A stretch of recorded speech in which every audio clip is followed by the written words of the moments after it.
अस्सलाम वालेकुम dear students.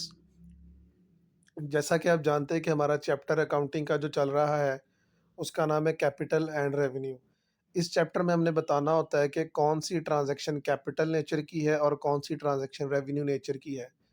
जो मैंने नोट्स आपको सेंड किए हैं, उन नोट्सेस का उम्मीद है आपने प्रिंट निकलवा लिया होगा। अगर प्रिंट नहीं निकलवाया तो काइंडली उनका प्रिंट निकलवा लें। उन नोट्स के ऊपर जो पहले 10 क्वेश्चन हैं, वो प्रोफ़ेसर बिलाल कबूल की बुक से हैं। अगले 6-7 क्वेश्चन जो हैं वो हुमायूं चौधरी की बुक से बोर्ड वाले क्वेश्चन हैं, जो बोर्ड के पेपर्स में आ चुके हैं वो क्वेश्चंस हैं। और उसके बाद जो 12-13 क्वेश्चंस हैं, वो अज़ीम अकेडमी की बुक से हैं।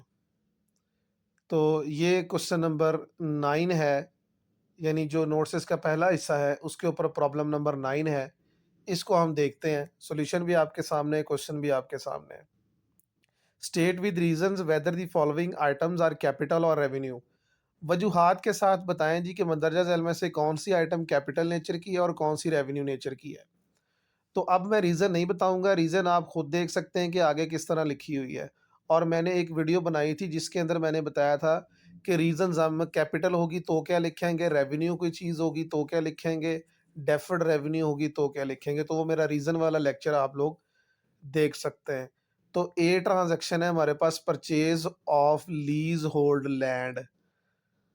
तो लीज़ पर ली हुई ज़मीन हमने ख़रीद ली है, तो ज़मीन हमने ख़रीद ली, इसने लंबे अरसे तक हमें फ़ायदे देने, हमारा फ़िक्स्ड एसेट है, तो ये हमारा कैपिटल एक्सपेंडिचर है। Discount on issue of debentures, sorry shares, shares को इशू करने पर डिस्काउंट दी है, रायत दी है।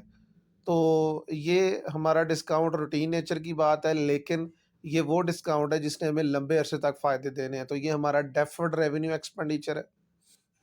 रीज़न आगे लिखी हुई है, आप देख सकते हैं। सी ट्रांजैक्शन है custom duty paid on import of plant and machinery.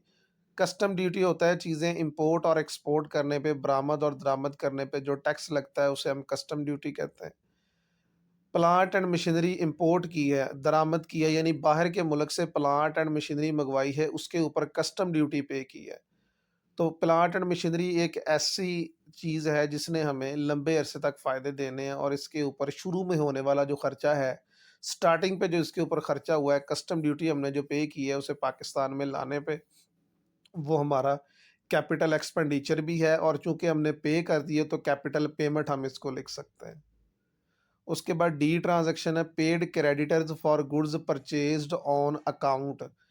Creditors यानी वो लोग जिनसे माल उधार खरीदा होता है और उनको पैसे देने होते हैं। कर्ज खा जिनसे उधार गुड्स खरीदी थी उनको पेमेंट कर दी है, तो गुड्स खरीदना, पेमेंट करना, ये हमारा रूटीन नेचर का काम है, तो ये हमारी रेवेन्यू पेमेंट है, क्योंकि पेड का लफ्ज़ लिखा है। रीज़न आगे आप देख सकते हैं। इस क्वेश्चन में मैंने रीजंस को मज़ीद सिंपलीफाई करके लिखा हुआ है, मज़ीद शॉर्ट करके लिखा हुआ है, तो आप देख सकते हैं। ई ट्रांजैक्शन हमारे पास है रिकवरी, वसूली ऑफ बैड डेट्स, डूबन कर्ज प्रीवियसली रिटर्न ऑफ। पहले जो लेने वाले डेट होता है, जो किसी से पैसे आपने लेने होते हैं, आपने किसी से पैसे लेने थे, वो बैड डेट्स हो गए, उसने वो पैसे आपको नहीं दिए, उसको कहते हैं बैड डेट्स हो जाना। बाद में उसको ख़्याल आ गया, उसने वो पैसे आपको दे दिए, तो बैड डेट्स की वसूली हो गई। तो ये रूटीन नेचर का ये भी बात है, तो ये हमारी वसूली है, तो रेवेन्यू रिसीट है। उसके बाद एफ ट्रांजैक्शन है हमारे पास discount on issue of debentures. तो डिस्काउंट रूटीन नेचर की बात है, लेकिन डिबेंचर्स इशू करके जो पैसा मिलेगा उसके फ़ायदे लंबे अरसे तक मिलेंगे, तो ये हमारा डेफर्ड रेवेन्यू एक्सपेंडिचर है। आगे रीज़न लिखी हुई है, कैपिटल में रीज़न लिखी हुई है, it is of non recurring nature and provides benefits for more than 1 year. और डेफर्ड में रीज़न लिखी हुई है because it is of revenue nature but provides benefits for more than 1 year. और रेवेन्यू में रीज़न लिखी हुई है because it is of recurring nature and provides benefits for 1 year. Recurring का मतलब होता है रूटीन नेचर की बात, रोज़मर्रा मामला से मुतल्लिक़ा जो बात। उम्मीद करता हूँ कि आपको क्वेश्चन की समझ आई होगी।